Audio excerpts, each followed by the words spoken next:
नमस्कार जय हिंद बच्चों, सारथी शिक्षा में आपका स्वागत है। बच्चों, आज हम आपके लिए 10th क्लास ज्योग्राफी के 100 ऑब्जेक्टिव प्रश्नों का सेट लेकर आए हैं। ठीक है, जो आपके एग्जाम के दृष्टि से काफ़ी महत्वपूर्ण है। तो चलिए शुरू करते हैं। आज का हमारा पहला प्रश्न है, निम्नलिखित में खरीफ फसल कौन सा है? तो खरीफ फसल किसे कहा जाता है? जो कि वर्षा के दिनों में बोया जाता है। तो अपना कौन हो जाएगा? चावल, यानी ऑप्शन आपका सी करेक्ट आंसर हो जाएगा। ठीक है, आगे बढ़ते हैं। अगला प्रश्न, निम्नलिखित में कौन रबी फसल है? तो रबी फसल किसको बोला जाता है? जो शीत ऋतु में यानी ठंडे के मौसम में बोया जाता है। तो अपना गेहूं हो जाएगा आपका करेक्ट आंसर, ऑप्शन बी। आगे बढ़ते हैं। अगला प्रश्न है, निम्नलिखित में किस राज्य में वन का सबसे अधिक विस्तार है? तो वन का विस्तार वाला राज्य जो होता है वो अपना कौन है? वो मध्य प्रदेश है, यानी ऑप्शन सी आपका करेक्ट आंसर हो जाएगा। अगला प्रश्न है, जूट के उत्पादन में कौन सा राज्य आगे है? तो जूट का अगर बात करें तो हमारा जो है ये पश्चिम बंगाल सबसे आगे है, यानी ऑप्शन आपका डी करेक्ट आंसर हो जाएगा। अगला प्रश्न है, गेहूं के उत्पादन में कौन सा राज्य आगे है? तो गेहूं की अगर बात करें तो ये अपना ये उत्तर प्रदेश चला जाएगा, गेहूं के उत्पादन में सबसे आगे। ठीक है, ऑप्शन आपका बी बिल्कुल सही आंसर हो जाएगा। अगला प्रश्न है, चावल के उत्पादन में कौन सा राज्य प्रथम है? तो चावल का सबसे ज़्यादा उत्पादन कहाँ पे होता है? वो पश्चिम बंगाल में होता है, यानी ऑप्शन आपका डी बिल्कुल करेक्ट आंसर हो जाएगा। अगला प्रश्न है, निम्नलिखित में शीतकालीन फसल कौन सा है? तो शीतकालीन अभी हमने आपको बताया था, तो गेहूं है, यानी ऑप्शन सी आपका सही आंसर हो जाएगा। इसके बाद अगला प्रश्न है, इनमें कौन राज्य चाय का प्रमुख उत्पादक है? तो चाय का प्रमुख उत्पादक राज्य अगर आपका इसमें पूछ रहा है तो वो आपका असम चले जाएगा, यानी ऑप्शन आपका सी बिल्कुल सही आंसर हो जाएगा। ठीक है, आगे बढ़ते हैं। अगला प्रश्न है, कहवा का सबसे अधिक उत्पादन किस राज्य में होता है? कहवा, तो कहवा आपका सबसे अधिक कहाँ पे होता है? ये कर्नाटक में होता है, यानी ऑप्शन बी आपका बिल्कुल सही आंसर हो जाएगा। ठीक है, आगे बढ़ते हैं। अगला प्रश्न है, महाराष्ट्र किस फसल की खेती के लिए प्रसिद्ध है? तो महाराष्ट्र में सबसे अधिक जो होती है वो कपास की खेती होती है, यानी ऑप्शन बी आपका बिल्कुल सही आंसर हो जाएगा। अगला प्रश्न है, उत्तर भारत का कौन सा राज्य गन्ना उत्पादन के लिए सर्वाधिक प्रसिद्ध है? तो उत्तर भारत में सबसे ज़्यादा गन्ना उत्पादन जो होता है वो कहाँ पे? उत्तर प्रदेश में, यानी ऑप्शन आपका ए बिल्कुल सही आंसर हो जाएगा। अगला प्रश्न है, मूंगफली का सबसे बड़ा उत्पादक राज्य? तो मूंगफली सबसे अधिक कहाँ पे होता है? तो गुजरात में। अब आपका ऑप्शन सी जो होगा ये बिल्कुल सही करेक्ट हो जाएगा। ठीक है, आगे बढ़ते हैं। अगला प्रश्न है, दक्षिण भारत में सर्वाधिक गन्ना उत्पादन करने वाला राज्य कौन सा है? तो दक्षिण भारत की अगर बात करें तो इसमें अपना महाराष्ट्र चले जाएगा, सबसे अधिक गन्ना उत्पादन। उत्तर में उत्तर प्रदेश और दक्षिण में महाराष्ट्र, ऑप्शन बी आपका बिल्कुल सही आंसर हो जाएगा।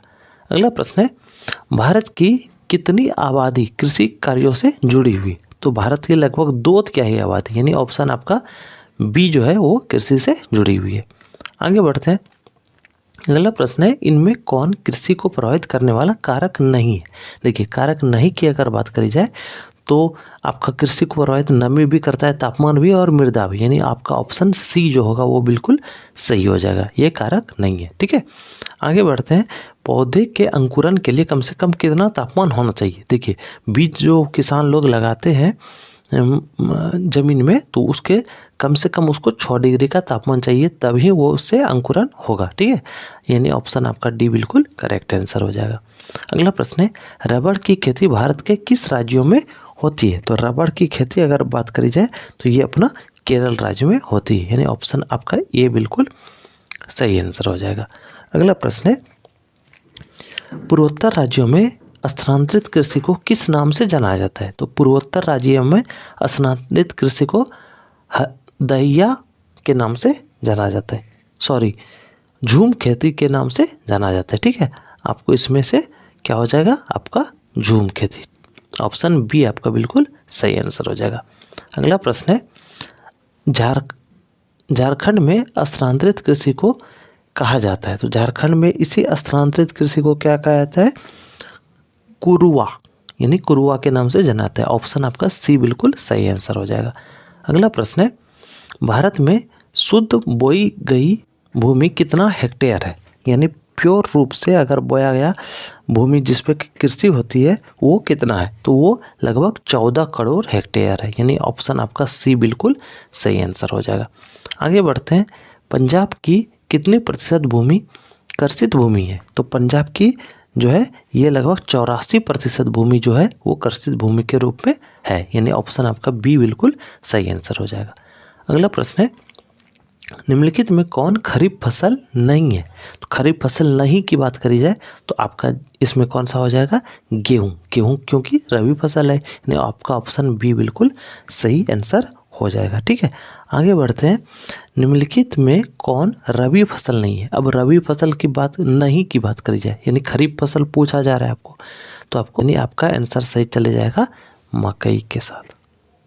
ठीक है, आपका सी बिल्कुल करेक्ट आंसर हो जाएगा। अगला प्रश्न है, इनमें कौन धान की एक फसल नहीं है। देखिए धान का कौन सा फसल नहीं है, तो अमन भी धान का ही किस्म है, औस भी और बोरो यानी सुमन जो है ये धान का फसल नहीं है, यानी ऑप्शन आपका बी जो है बिल्कुल सही आंसर हो जाएगा। अगला प्रश्न है, धान की खेती के अंतर्गत सर्वाधिक भूमि किस राज्य में है, तो धान की खेती का अगर बात करी जाए तो सबसे ज़्यादा भूमि कहाँ है, पश्चिम बंगाल में, यानी ऑप्शन आपका बी बिल्कुल करेक्ट आंसर हो जाएगा। अगला प्रश्न है, धान का प्रति हेक्टेयर उत्पादन सबसे अधिक किस राज्य में, तो सबसे अधिक धान कहाँ पे होगा, तो जहाँ पे धान का यहाँ पे हमने पहले बताया सर्वाधिक भूमि और प्रति हेक्टेयर उत्पादन भी अपना कहाँ होता है, ये पश्चिम बंगाल में ही होता है। ठीक है, आपका डी बिल्कुल सही आंसर हो जाएगा। इसके बाद है अगला प्रश्न, ज्वार की सबसे अधिक खेती किस राज्य में होती है। ज्वार की अगर बात करी जाए तो ये महाराष्ट्र में सबसे अधिक खेती होती है, यानी ऑप्शन डी आपका सही आंसर हो जाएगा। अगला प्रश्न है, बाजरा उत्पादन में कौन सा राज्य प्रथम स्थान है, यानी बाजरा के उत्पादन में अगर देखा जाए तो आपका गुजरात जो है ये पहले स्थान पे आ जाएगा, यानी ऑप्शन आपका बी बिल्कुल करेक्ट आंसर हो जाएगा। ठीक है, आगे बढ़ते हैं। अगला प्रश्न है, इनमें कौन निर्वाहन कृषि की उपज नहीं है। निर्वाहन कृषि की अगर बात करी जाए तो इसमें आपका गन्ना जो है ये इसकी उपज नहीं है, ऑप्शन सी आपका बिल्कुल सही आंसर हो जाएगा। अगला प्रश्न है, स्थानांतरित कृषि के अंतर्गत निम्न में से किस फसल का उत्पादन नहीं किया जाता है। देखिए स्थानांतरित कृषि में नहीं किया पूछा जा रहा है, तो आपका कपास हो जाएगा सही आंसर, यानी ऑप्शन आपका ए बिल्कुल करेक्ट आंसर हो जाएगा। ठीक है, आगे बढ़ते हैं। अगला प्रश्न है, तेलहन उत्पादन में भारत का विश्व में कौन सा स्थान है। तेलहन की अगर बात करें तो भारत जो है विश्व में पहले स्थान पे आता है, यानी ऑप्शन आपका ए बिल्कुल करेक्ट आंसर हो जाएगा। ठीक है, आगे बढ़ते हैं। मूंगफली का सबसे अधिक उत्पादन किस राज्य में होता है, तो मूंगफली सबसे अधिक कहाँ पे, गुजरात में होता है, यानी ऑप्शन आपका डी बिल्कुल सही आंसर हो जाएगा। अगला प्रश्न है, भारत का नारियल प्रदेश किसे कहते हैं, तो नारियल प्रदेश जो है वो केरल को कहते हैं, यानी ऑप्शन आपका ए बिल्कुल सही आंसर हो जाएगा। ठीक है, अगला प्रश्न है, ग्रीष्मकालीन पर्याप्त वर्षा किस फसल की खेती के लिए उपयुक्त होता है। तो देखिए गर्मी दिनों में, ग्रीष्मकालीन यानी गर्मी दिनों में पर्याप्त वर्षा यानी धान के लिए, यानी धान में सबसे अधिक पानी भी लगता है, यानी आपका ऑप्शन बी बिल्कुल सही आंसर चले जाएगा। ठीक है, आगे बढ़ते हैं। अगला प्रश्न है, पंजाब किस फसल का सर्वप्रमुख उत्पादक है। सर्वप्रमुख उत्पादक पंजाब की अगर बात करी जाए तो ये आपका गेहूं का सबसे अधिक उत्पादन करता है, यानी ऑप्शन आपका डी बिल्कुल करेक्ट आंसर हो जाएगा। अगला प्रश्न है, उत्तर प्रदेश और बिहार में रागी को किस नाम से जाना जाता है। तो उत्तर प्रदेश और बिहार में रागी को मड़ुआ के नाम से जाना जाता है, यानी ऑप्शन आपका सी बिल्कुल सही आंसर हो जाएगा। अगला प्रश्न है, इनमें से कौन दलहन की फसल नहीं है। तो चना दाल है, अरहर दाल है और मसूर भी दाल है, ये आपका सही आंसर क्या चलेगा, ऑप्शन सी बाजरे के साथ। ठीक है, अगला प्रश्न है, चाय किस प्रकार की कृषि है। तो चाय एक प्रकार का रोपण कृषि है, यानी आपका ऑप्शन ए बिल्कुल करेक्ट आंसर हो जाएगा। ठीक है, आगे बढ़ते हैं। अगला प्रश्न है, अरेबिका और रोबस्टा, तो ये दोनों जो है ये अपना कहवा के प्रकार हैं। ठीक है, कहवा फसल के प्रकार हैं, यानी ऑप्शन सी आपका बिल्कुल सही आंसर हो जाएगा। ठीक है, आगे बढ़ते हैं। अगला प्रश्न है, असम में चाय के कितने बागान हैं? असम में लगभग चाय के 750 से ऊपर यानी 750 बागान हैं। आपका सी बिल्कुल सही आंसर हो जाएगा। अगला प्रश्न है, कपास उत्पादन में एक गांठ कितने किलो का होता है? देखिए, कपास यानी रुई का जो गांठ होता है वो लगभग 170 किलो का होता है, यानी ऑप्शन आपका ए बिल्कुल करेक्ट आंसर हो जाएगा। अगला प्रश्न है, भारत का जूट किस क्षेत्र किसे कहा जाता है? जूट क्षेत्र की अगर बात करें तो ये अपना पश्चिम बंगाल को कहा जाता है जूट क्षेत्र। ऑप्शन ए बिल्कुल सही आंसर हो जाएगा। ठीक है, आगे बढ़ते हैं। कपास की खेती के लिए कितना दिन पाल रहित होना चाहिए? तो ये लगभग 200 दिन का पाल रहित होना चाहिए, यानी ऑप्शन आपका ए बिल्कुल सही आंसर हो जाएगा। अगला प्रश्न है, आंध्र प्रदेश किस फसल के उत्पादन में अग्रणी है? तो आंध्र प्रदेश की अगर बात करी जाए तो ये तंबाकू के उत्पादन में अग्रणी राज्य है, यानी ऑप्शन आपका बी बिल्कुल सही आंसर हो जाएगा। अगला प्रश्न है, बिहार का कौन सा क्षेत्र तंबाकू उत्पादन के लिए प्रसिद्ध है? तो बिहार में सबसे अधिक तंबाकू कहाँ पे? समस्तीपुर में उपजाया जाता है, यानी ऑप्शन सी आपका सही हो जाएगा। अगला प्रश्न है, इनमें से सिल्क की किस्म नहीं है। सिल्क की अगर किस्म की बात करी जाए तो ये आपका केसर जो है ये सिल्क का कोई किस्म नहीं है। ऑप्शन सी आपका बिल्कुल सही हो जाएगा। ठीक है, अगला प्रश्न है कि दक्षिण भारत का सर्वाधिक गन्ना उत्पादक राज्य कौन सा है? तो ये हम पहले भी करवा चुके हैं, ये महाराष्ट्र के साथ आपका चले जाएगा। ऑप्शन ए बिल्कुल सही आंसर। अगला प्रश्न है, गन्ना अनुसंधान शिला किस शहर में है? तो गन्ना अनुसंधान शिला ये जो है ये आपका कोयम्बटूर में है। आपका ऑप्शन सी बिल्कुल सही आंसर हो जाएगा। अगला प्रश्न है, गन्ना की केंद्रीय अनुसंधान शिला कहाँ स्थित है? तो केंद्रीय की अगर बात करी जाए तो लखनऊ, और सिर्फ अगर अनुसंधान शिला पूछा जाए तो कोयम्बटूर। ठीक है, इसको ध्यान में रखिएगा, ये नहीं ऑप्शन आपका इसका बी चले जाएगा। अगला प्रश्न है, सस्य गहनता को प्रभावित करने वाला कारक है? तो सस्य गहनता को कौन प्रभावित कर तो कारक नहीं है, नहीं के बारे में अगर आ जाए तो आपका जनसंख्या हो जाएगा। ठीक है, आपका ऑप्शन सी बिल्कुल सही हो जाएगा। अगला प्रश्न है, वर्षा ऋतु की फसल को क्या कहते हैं? तो वर्षा ऋतु की फसल को खरीफ फसल कहा जाता है, यानी आपका ऑप्शन बी बिल्कुल सही आंसर हो जाएगा। अगला प्रश्न है, हरित क्रांति का सबसे अधिक प्रभाव किस फसल पर पड़ा? तो सबसे अधिक प्रभाव गेहूं पर पड़ा था, यानी ऑप्शन आपका सी बिल्कुल सही आंसर हो जाएगा। अगला प्रश्न है, दाल किसका प्रमुख स्रोत है? तो दाल में सबसे अधिक क्या प्रोटीन पाया जाता है, यानी ऑप्शन आपका बी जो है वो सही आंसर होगा। अगला प्रश्न है, अनानास उत्पादन में अग्रणी है? तो अनानास उत्पादन में सबसे ज़्यादा ये कहाँ पे होता है? तो ये आपका मेघालय में होता है, यानी ऑप्शन आपका ए बिल्कुल सही आंसर हो जाएगा। अगला प्रश्न है, धान का वार्षिक उत्पादन देश में कितना होता है? तो धान यानी अपने देश में एक वर्ष में लगभग कितना होता है? तो ये लगभग 9 करोड़ टन होता है। ठीक है, आपका ऑप्शन ए बिल्कुल करेक्ट आंसर हो जाएगा। अगला प्रश्न है, देश में चावल का प्रति हेक्टेयर उत्पादन लगभग कितना होता है? तो चावल की अगर बात करी जाए तो 1 हेक्टेयर में कितना चावल होता है? तो ये आपका लगभग 1990 किलोग्राम प्रति हेक्टेयर के हिसाब से चावल का उत्पादन होता है, यानी ऑप्शन आपका बी बिल्कुल सही आंसर हो जाएगा। ठीक है, अगला प्रश्न है, धान की खेती के लिए वर्षा की मात्रा होनी चाहिए? तो धान में देखिए सबसे अधिक पानी लगता है, तो यानी आपका ऑप्शन डी के साथ चले जाएगा, 100 से 200 सेंटीमीटर वर्षा तक, यानी आपका ऑप्शन डी बिल्कुल करेक्ट हो जाएगा। अगला प्रश्न है, गेहूं का वार्षिक उत्पादन देश में कितना है? तो गेहूं अपने देश में एक साल में कितना उत्पादन होता है? तो ये लगभग 7 करोड़ टन से भी अधिक होता है, यानी ऑप्शन बी आपका करेक्ट आंसर हो जाएगा। अगला प्रश्न है, देश में कपास का वार्षिक उत्पादन कितनी गांठ होती है?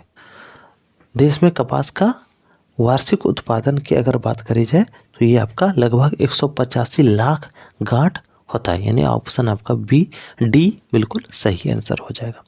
अगला प्रश्न है, देश में गेहूं का प्रति हेक्टेयर उत्पादन सर्वाधिक कितना होता है? तो गेहूं की अगर बात करी जाए तो ये आपका लगभग 2800 किलोग्राम, यानी 28 क्विंटल प्रति हेक्टेयर उपज होता है, यानी ऑप्शन आपका बी बिल्कुल सही हो जाएगा।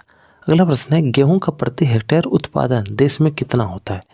तो देखिए पहला था देश में गेहूं का प्रति हेक्टेयर उत्पादन सर्वाधिक कितना होता है। अगर सर्वाधिक की बात करी जाए तो सबसे अधिक कितना मापा गया है 28 क्विंटल प्रति हेक्टेयर।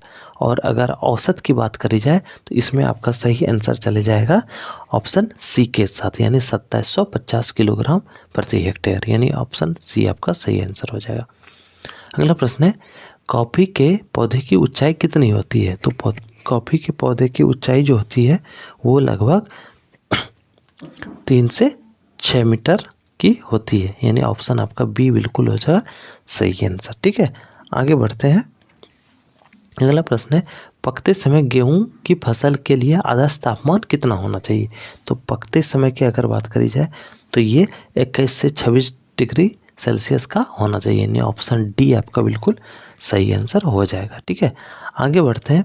75 सेंटीमीटर से कम वर्षा वाले क्षेत्रों में की जाने वाली कृषि को क्या कहते हैं। तो 75 सेंटीमीटर से अगर कम वर्षा वाले क्षेत्रों में जो कृषि होती है उसको हम शुष्क कृषि के नाम से जानते हैं, यानी ऑप्शन आपका बी बिल्कुल सही आंसर हो जाएगा। अगला प्रश्न है कपास उत्पादन के लिए उपयुक्त मिट्टी कौन सी है। तो कपास का उत्पादन सबसे अधिक कहाँ पे होता है, काली मिट्टी में होता है, यानी आपका ऑप्शन बी बिल्कुल करेक्ट आंसर हो जाएगा। अगला प्रश्न है गन्ना की खेती के लिए कितना तापमान आदर्श माना जाता है। तो गन्ना की खेती की अगर बात करी जाए तो इसमें आपका 21 से 27 डिग्री का तापमान जो है वो आदर्श तापमान के रूप में माना जाता है, यानी ऑप्शन बी आपका करेक्ट हो जाएगा। अगला प्रश्न है भारत का क्यूबा किस क्षेत्र को कहा जाता है। तो भारत का क्यूबा जो है वो गोरखपुर देवरिया को कहा जाता है, यानी ऑप्शन डी आपका बिल्कुल सही आंसर हो जाएगा। अगला प्रश्न है चीनी किस्म की चाय को क्या कहा जाता है। चीनी किस्म की चाय को बोही कहा जाता है, ऑप्शन आपका बी बिल्कुल करेक्ट आंसर हो जाएगा। ठीक है, इसके बाद है अगला प्रश्न निम्नलिखित में किस स्थान की चाय को सर्वोत्तम माना जाता है। तो सबसे अच्छा चाय कहाँ का होता है, दार्जिलिंग का, यानी ऑप्शन आपका बी बिल्कुल सही आंसर हो जाएगा। अगला प्रश्न है रेशम कीड़ा पालन क्या कहलाता है। रेशम कीट पालन क्या होता है, सेरीकल्चर, यानी आपका ऑप्शन ए जो होगा वो बिल्कुल करेक्ट आंसर हो जाएगा। अगला प्रश्न है कर्तन दाहन कृषि किसे कहा जाता है। तो कर्तन दाहन कृषि की अगर बात करी जाए तो ये झूम कृषि को ही कहा जाता है, यानी ऑप्शन आपका ए बिल्कुल सही हो जाएगा। अगला प्रश्न है भारत की अर्थव्यवस्था को,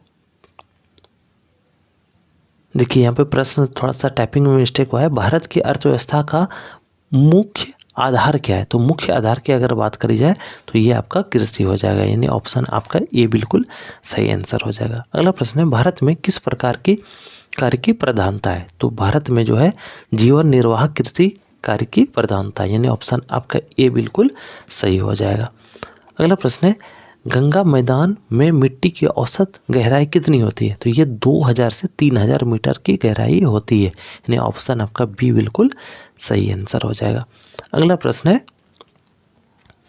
पर्वतीय देशों में उच्चावच को किस विधि द्वारा प्रभावशाली ढंग से दिखाया जाना अच्छा होता है। अगर पर्वतीय देश की अगर बात करी जाए तो इसमें उच्चावच को जो दिखाया जाता है वो पर्वतीय छायाकरण विधि द्वारा दिखाया जाए, यानी ऑप्शन आपका सी बिल्कुल करेक्ट आंसर हो जाएगा। ठीक है, आगे बढ़ते हैं। अगला प्रश्न है जब भूमि की ढाल को छोटी छोटी और सटी हुई रेखाओं से दिखाया जाता है तब उसे क्या कहा जाता है।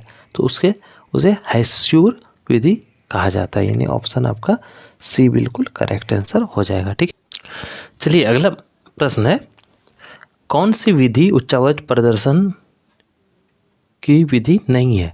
तो इसमें आपका चले जाएगा अंक विधि, यानी ऑप्शन सी आपका बिल्कुल करेक्ट आंसर हो जाएगा।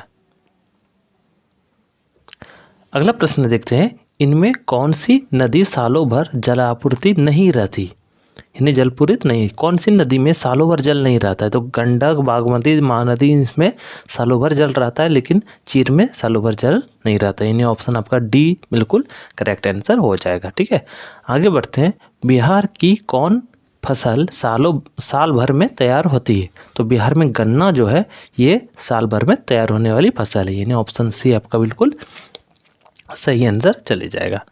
अगला प्रश्न है बिहार में किस प्रकार के वन पाए जाते हैं।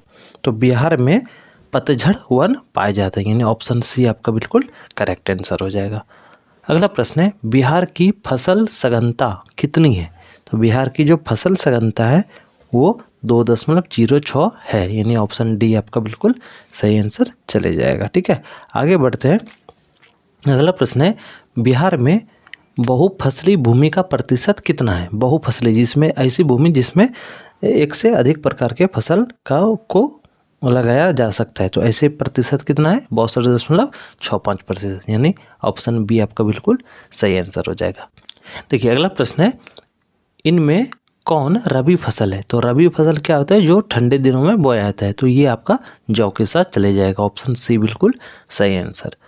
आगे बढ़ते हैं। अगला प्रश्न है, तरबूज उत्पादन के लिए प्रसिद्ध स्थान है। तरबूज सबसे ज़्यादा कहाँ उत्पादित होता है? ये भागलपुर जिले में होता है, यानी ऑप्शन आपका बी बिल्कुल सही आंसर हो जाएगा। अगला प्रश्न है, बिहार में वर्षा ऋतु कब होती है? तो बिहार में जो वर्षा ऋतु होती है वो जून से सितंबर तक, यानी ऑप्शन ए आपका बिल्कुल सही आंसर हो जाएगा। अगला प्रश्न है, बिहार में वर्षा का सामान्य औसत क्या है? तो बिहार में लगभग 120 सेंटीमीटर वर्षा होती है, यानी ऑप्शन आपका बी बिल्कुल सही आंसर हो जाएगा। अगला प्रश्न है, बिहार की आकृति किस प्रकार की है? तो बिहार को अगर आप बढ़िया से नक्शा को देखिएगा तो आपको चतुर्भुजाकार दिखाई पड़ेगा, यानी ऑप्शन आपका बी बिल्कुल करेक्ट आंसर हो जाएगा। ठीक है, आगे बढ़ते हैं। अगला प्रश्न है, बिहार में हिमालय की कौन सी श्रेणी मिलती है? तो बिहार में जो हिमालय की वो शिवालिक श्रेणी मिलती है, यानी ऑप्शन आपका डी बिल्कुल सही आंसर हो जाएगा। अगला प्रश्न है, बिहार के मैदानी भाग में किस प्रकार की मिट्टी पाई जाती है? तो बिहार के मैदानी भाग में वाहित मिट्टी पाई जाती है, यानी ऑप्शन आपका बी बिल्कुल सही आंसर हो जाएगा। आगे बढ़ते हैं। अगला प्रश्न है, बिहार में जल का उपयोग किस काम के लिए होता है? तो बिहार में जल का सर्वाधिक उपयोग जो होता है वो सिंचाई के काम में होता है, यानी ऑप्शन आपका ए बिल्कुल सही आंसर हो जाएगा। अगला प्रश्न है, बिहार के कितने भूमि कृषि के अंतर्गत आती है? तो बिहार का लगभग 3/4 भूमि जो है वो कृषि के अंतर्गत आती है, यानी ऑप्शन आपका बी बिल्कुल सही आंसर हो जाएगा। ठीक है, आगे बढ़ते हैं। अगला प्रश्न है, बिहार में धान की उत्पादकता कितनी है? तो बिहार में धान की उत्पादकता 1287 किलोग्राम प्रति हेक्टेयर है, यानी ऑप्शन आपका सी बिल्कुल सही आंसर चले जाएगा। ठीक है, आगे बढ़ते हैं। अगला प्रश्न है, बिहार में कुल पशुधन कितना है? तो बिहार के अगर पशुधन की बात करी जाए तो ये आपका 407.83 लाख, यानी चले जाएगा ऑप्शन ए के साथ आपका आंसर। ठीक है, आगे बढ़ते हैं। अगला प्रश्न है, गंडक परियोजना का मुख्य उद्देश्य है क्या है? तो गंडक परियोजना आप अगर जानते होंगे तो ये सिंचाई के लिए ही चलाई गई, यानी आपका इसका मुख्य उद्देश्य क्या होगा? सिंचाई, ऑप्शन बी करेक्ट आंसर हो जाएगा। ठीक है, अगला प्रश्न है, बिहार के किस राज्य में थारू जनजाति रहती है? तो थारू जनजाति की बात करें तो ये बिहार के उत्तर पश्चिमी इलाके में रहती है, यानी ऑप्शन आपका डी बिल्कुल सही आंसर हो जाएगा। अगला और आखिरी प्रश्न इस सेट का होगा कि किस स्थान के निकट गंगा एकाएक दक्षिण की ओर मुड़ जाती है? तो ये राजमहल की पहाड़ी के पास जो है गंगा एकाएक दक्षिण की ओर मुड़ जाती है, ऑप्शन डी आपका करेक्ट होगा। इसके साथ ही आपका 100 प्रश्नों का ऑब्जेक्टिव संग्रह जो है वो समाप्त होता है। अगर आपको वीडियो अच्छा लगा हो तो प्लीज़ इसे लाइक कर दीजिए, सब्सक्राइब कर लीजिए चैनल को और दूसरों को भी शेयर कर दीजिएगा। मिलेंगे फिर अगले वीडियो में, तब तक के लिए जय हिंद, धन्यवाद।